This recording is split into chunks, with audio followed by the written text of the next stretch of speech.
So I wanted to share a presentation I did when I tried out for the Aussie dev team and was not successful. However, I think a lot of the content may be useful for not just people who are into skiing and snowboarding, but I think for the general public. So I titled this presentation Confessions of a Riding Nerd, What Snowboarding Can Learn from Internet Businesses. And my intent was to try to bring some of the things I do in my day job to some of the things I do on snow and see where they intersect. So this is a scene actually from my home office and what it looks like. Snowboards, maybe it's merchandise just a little bit with the hat and the helmet and the gloves. But generally speaking, I have snowboards and computer screens all over my place. So this is the real deal. Long story short, I always think that snowboarding's in trouble. And if we've looked around the industry for a long time, it has worried me that I see fewer people at lineup because I teach. I see fewer new people. I have more return guests. I feel something is wrong, and I don't think I'm alone in that process. When you look at the press, they think the same thing. Snowboarding's dying. Can it be saved? Has it lost its edge? Where the numbers, and these are not just press sensationalized feelings. This is really happening with real numbers. So let's look at a couple of them. The data prove that the media is right, that we are getting fewer and fewer snowboarding visits per season, as you see over here on this chart in terms of average days per visit. And people have blamed a lot of, oh, well, we've had a bad 3 seasons and weather's been bad, but we are losing the mix. And that's a war between skiers and snowboarders, but there's just more skiers on the hill. So if the weather were the reason, it should affect snowboarding and skiing proportionately, but it's not. It's affecting us more. And the last part, and I think this is a big deal, is that we're getting older, right? That the average age of a snowboarder, for all the jokes about it, has gone up about 4 years in the last 6, 7 years. So we're getting older. And skiers don't seem to have a lot of the same problems. Now, I also like to apply a little bit of a business view from the outside world. And this is some of the things that we see, that the death of the middle class, whether I've worked at a bank, whether I am running a startup, you have to look at these big macroeconomic forces. Now, this chart is a little bit of an eyesore, but here's what you need to look at. This red line here is the number of percentage of families making 100K or less over the last 10 years. And the answer is there's less of them. 60% 10 years ago to about 40%, 50%, just shy of 50% recently. And in the same time, costs went up to live. So you have to think, if people have fewer resources and costs are increasing, that they probably have less discretionary income for things like snowboarding. We're not alone, right? This is a headline I pulled from Yahoo Finance. Walmart is too expensive for the middle class, and this is why you're seeing Family Dollar, Dollar General, the supermarket chain Aldi pop up. That the idea that Walmart has become too expensive for the middle class and people are looking for even more economical ways to live their life. This is what's happening. So instructors, we're not really doing ourselves any favors here. Again, a little bit of an eyesore of a chart, but here's what you need to see, that the people we should be good at serving over the last 3 years. Over here, first timers in the blue, beginners in the red, and intermediates in the green have all fallen in terms of snowboarding visits and participants in the last 3 years. The only one that's held its ground are advanced. We are people who can ride are going to continue to ride, but that's not our job. It's at least not most of the business that we encounter as instructors. So I think about business, and if any of my salespeople I've ever employed, or marketers I've ever employed, or myself have turned in 3-year numbers that look like this, they would be fired, bar none, or at least put on heavy, heavy notice. And I think that same type of business urgency and alarmism is needed. So let's just take it all back, right? So overall, we look at our average riding public. They're getting older. Economically less diverse means poor. they're doing something else with their time, that there is still vacationing going on and what have you. And most importantly, and most damning for us, is that they're not learning. We're not teaching them. We're not doing what we set out to do when we put on our coats and work with kids. People are not showing up, or at least not taking it in. And you have to ask why. So what we typically do in the business world is like, let's just look at the guest experience overall, right? Let's just take a second and walk through the shoes of what a customer does. So one, if you want a private lineup or something or product, a lot of the times we still have to call. This is pulled from my home mountain. Call us in our time, only from 9 to 5, or Sunday from 8 to 3, because we're not around, and you have to call this number. And you may be on hold, by the way, because it gets really busy around holidays, understandably so.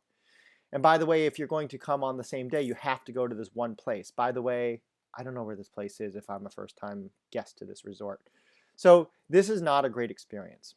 Secondly, when you get there, particularly on a busy holiday week, MLK, President's, Christmas, etc., you're going to wait in a long line, and that's not a great experience.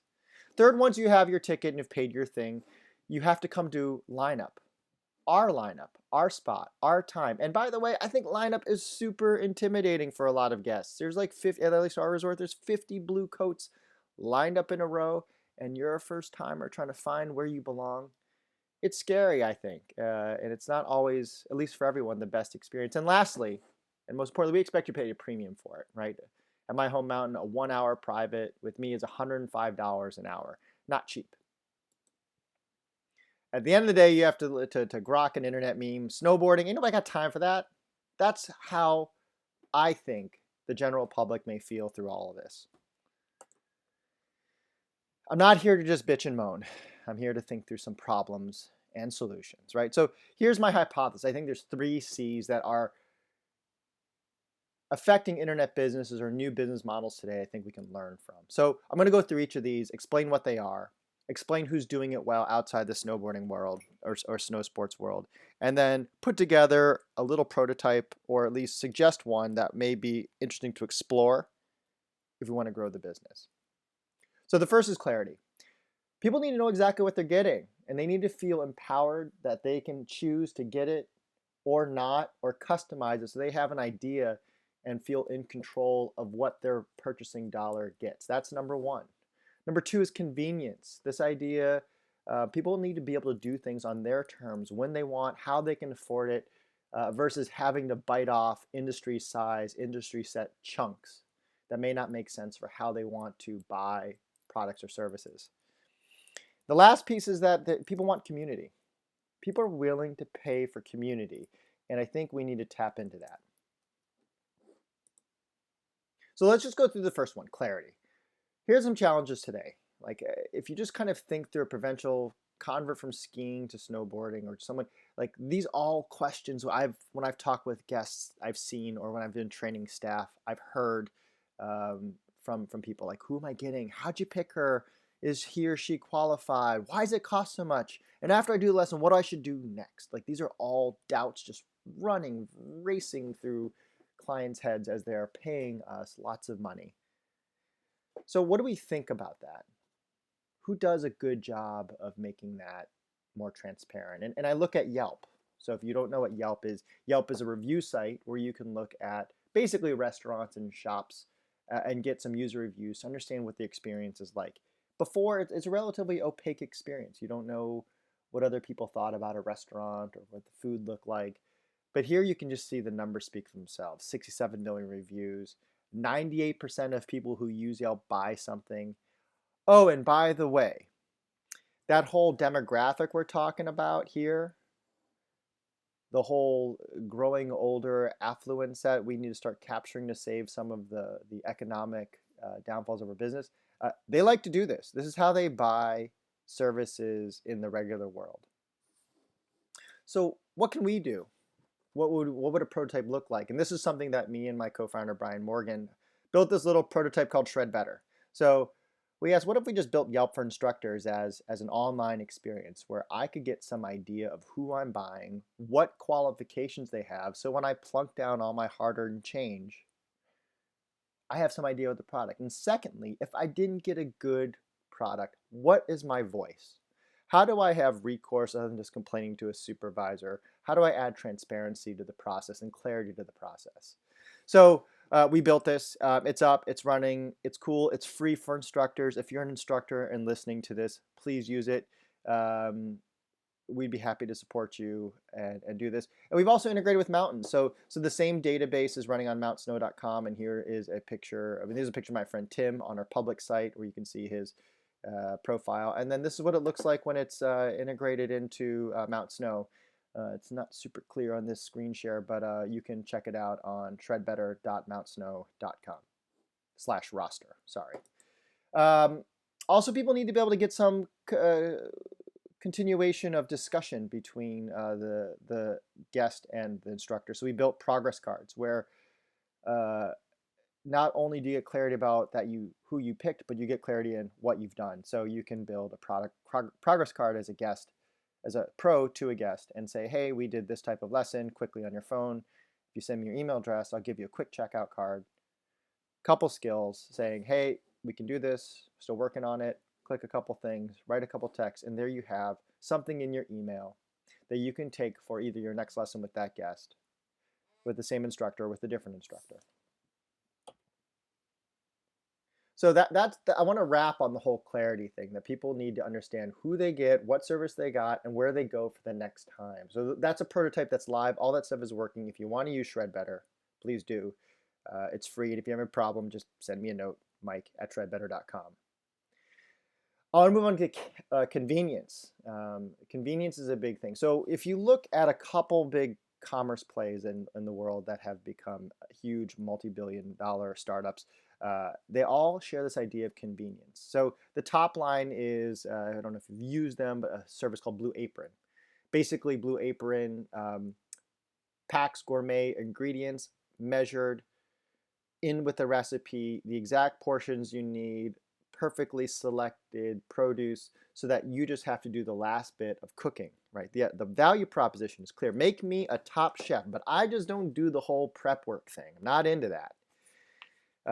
Stitch Fix. I bought my wife Stitch Fix for Christmas last year, and it's a curated fashion service where you get 5 items sent to you every month, picked to you by a personal stylist, and whatever you don't like, you send back free in a mail pack that they give you. You only pay for what you keep. The value proposition and convenience is very clear. Make me stylish, but I do not have time for shopping or don't enjoy the experience. Uber is another idea where it's replaced cabs and black cars. If you haven't heard of it, maybe you should get out a little bit more or visit a city. But basically, the value proposition there is, again, clear. Pick me up. I just don't do the whole cab thing. I'm not showing up at a cab stand. I'm not blowing a whistle and going to get run over by some rando cab driver speeding along. Pick me up. I don't do the whole cab thing. This is not a fad. These are, Uber and Blue Apron are valued over $1 billion. Nordstrom's, old stodgy bands are thinking about this. Nordstrom's bought Trunk Club, which is the male version of Stitch Fix, for $350 million. I forget how many users. I think they had like 30,000 users. So there's no way that this made any sense from a valued business play. It's only because they see value in the model, and they're going to incorporate that curated convenience model into how they deliver service at Nordstrom's, perhaps the most service-oriented clothing retailer in the world. So I think we have the same challenge. I think our challenge is to say something like, make me a better rider, says the customer, but I just don't do the whole snowboarding thing. I don't want to play your little lineup games or have to go to an all-day group and to be disassociated with my friends all day. Like, I don't want to do that. So here's a quick prototype. It's built off ShredBetter. We do not have this, but it's an interesting idea, right? So imagine you just get quick tips delivered to you where you want on your terms. So here on the phone, this is a trail map of, imagine you open a Uber app or some app, and it tracks where you are. So here is a very difficult part of Mount Snow, my home mountain, on on the north face. Say you're having problems, and you over here say, hey, I'm having trouble with bumps, okay? Free fall is a tough bump run. And you just select it and say, you say, here's my, once you click OK, pick me up, you get an idea of who your instructor is, and you'll see some certs and some ratings, and we're going to be there in 1 minute. So you tell us what you want to cover before, you see who you get. Once you approve it, yep, I'm cool with Mike. Instructor comes to you, and we just ride until you're done. Your credit card, like Uber, is linked automatically billed. You don't have to do anything. If you want to take 1 lap, that's fine. You want to take 5 laps, that's fine. Just like Uber, whether you're going to go 10 blocks or take a trip to the burbs, they're there for you. This is rife with a lot of problems in the service model of ski schools, of everywhere I've worked or talked to or have friends at. But the idea is right. So we can sit here and say, oh, this will never work at my school. This doesn't work with, I'm worried about losing revenue. I'm worried about having too many instructors on the hill. I'm worried about cannibalizing privates. You can say all this stuff. But here's the thing. It's going to happen. There's my friend is running an app called Snowflake, where you can, it's basically like a kind of Tinder / meetup for people who want to ski and be on the mountain. This is going to happen, whether they add instruction to this or instruction happens informally. This idea of people coming to each other, coming to you versus them coming to the place you designate as the industry is going to change. And we either can choose to be part of it, or we can choose to be disrupted by it. And I think it's a choice that we all have to think about. The other part about convenience is, man, it is expensive to ride. Or ski for that matter, right? It's, lift ticket, family of 4, lift tickets, $100, just call it a head. You have rentals. If you bought stuff, it's like $1,000 a setup. You have to travel somewhere. You have lodging. You have overpriced food in the lodges. It's just a very expensive deal, and I think it's going to impact. Remember that middle class thing we were talking about? It's a problem. It's a problem for everyone. It's particularly a problem for them. So there needs to be a change in thinking through how we can change the cost model so that it's more convenient for people to try it. I don't ride Signal snowboards, but I love what they do. They run something called every third Thursday, run an experiment. And they did something that captured my imagination. I think it's worth looking at. They built a whole snowboard out of cardboard. Glue, cardboard, and they rode it. I mean, they rode it, they carved, they were in the park. And eventually it broke. These high profile roads eventually broke it, snapped it in half, and they literally threw it in the recycling bin when they were done. I think there's something to that. Like if we can make a deal with the customer, like, look, it's $20 for a paper snowboard and you're going to have a good time, and just try it. If you don't like it, you're out $20. No big deal. And by the way, you recycle it. You're not going to hurt the environment. There's something to that. We have to rethink how we introduce people and hard goods and gear to lower the economic barrier to try this thing called sliding on snow. I applaud Signal. I think they're onto something. I think more of us need to be on that same idea. By the way, great series on things other than that every third Thursday. You should check it out. Don't work for them, just very entertained. The last thing I want to talk about is community. And I think if you look at who's done a great job of making community a business, you look at CrossFit. And if you don't know if you know a CrossFitter, you probably are telling them to shut up about CrossFit. And if you are a CrossFitter, you may want to tone it down a little bit. But all this activity happens because people are excited about the community and the idea of what this does for exercise and changing the idea of fitness. I'm not going to go into it, but I'll just kind of go the exact what CrossFit is. You can look that up, but I want to talk about the business model and the information delivery model.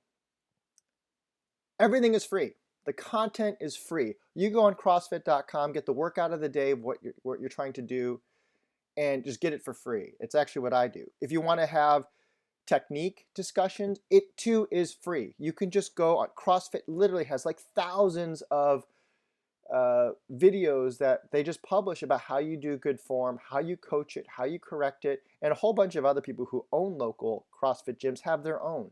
There is no shortage of knowing how to do a burpee or do a proper shoulder press, etc. You're just paying for the community. You pay a membership to your local CrossFit gym, which, by the way, is very expensive compared to other gyms. And that's what you're paying for. You're paying for your community in your box. The content is free. It's hard to argue with the economics of it. Again, a whole bunch of stuff from a business. If you're not into business, you just have to know numbers have gone up and to the right, which means exorbitant growth. But I think it's been a complete outlier, right? And I think a couple things are important. 166% growth of their event, the games. But these are the last two I think are the most interesting ones. Only 2% have failed since they've opened a gym. Only 2% failure rate. And you think about all the hard times that restaurants and franchises are having. It is insane to think that. And lastly, $2 billion have crossed through CrossFit affiliates 2 years ago. 2 billion. I don't even know what the number would look like today, but it is a ton of money for something that just did not exist 10 years ago. It just didn't exist.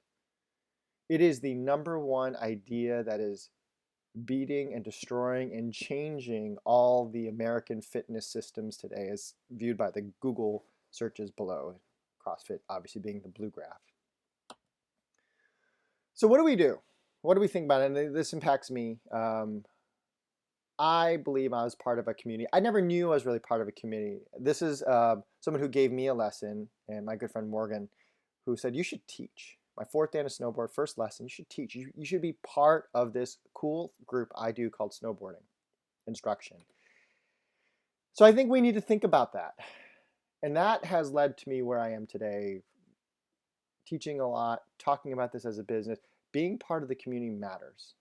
So I'm just going to give this idea. What if we actually change the way we run ski school? What if we just said everyone can be an instructor? Like, we welcome everyone in our community. We give away the content for free, all the stuff that we have. And we have some of this stuff inside Aussie and PSIA, where you have our written materials. You can find some instructional materials about how to make rad turns or do some cool freestyle stuff. There's a whole bunch out there. What if we just gave it away? Like CrossFit, what if we just certified individuals to make their own communities, right? At CrossFit, there's no CrossFit gym. They just give certifications to individual people, and they expect you to go open up your own gym and do your own coaching and find your own community. And that model, as we talked about those big graphs, have worked. So it shifts a little bit of the idea of lessons are things for schools to sessions, these light little sessions led by someone that you know and trust to build a clinic anywhere. And I bring this up. This is a little closed group amongst other people here in Southern Vermont called So Vermont Snowboarding. And we get together and have little clinics and say, hey, we're riding here. We're doing some clinicking. If you need a pass, let us know. We'll get you a pass. It's funny. I actually would pay to ride with this group. The funny thing is, it's a closed group. There's only 58 members, right? And there's no money that changes hands on this. Like this, what if I'm gonna ask two questions. What if this group were open? What if everyone had a group like this? And what if there weren't just one group? What if there were 1,000 groups?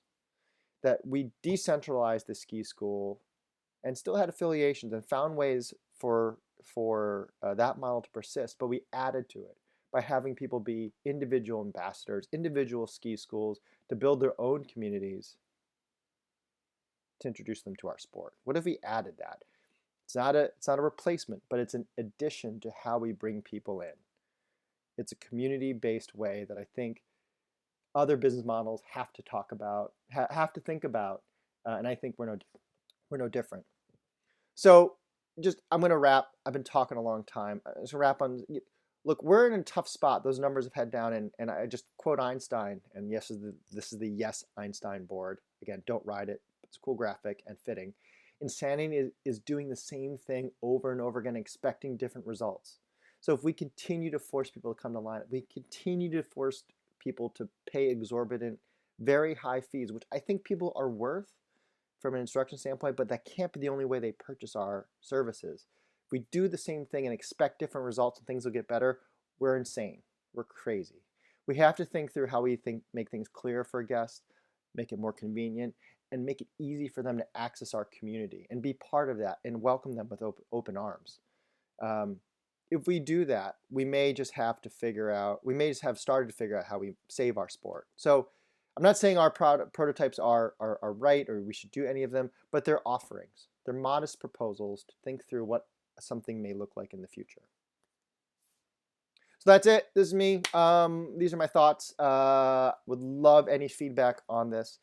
Um, it's been it's been 7 months, 8 months since I put this presentation together. It's been nice to revisit, and I still think they hold true. But these are the ways to get me, Mike at Shred Better. That's my phone number. You can call me, text me. We're happy to talk to you, and I'm pretty active on Twitter, so please hit me up. Thank you for listening, and get out there this season and make it a good one. Take care.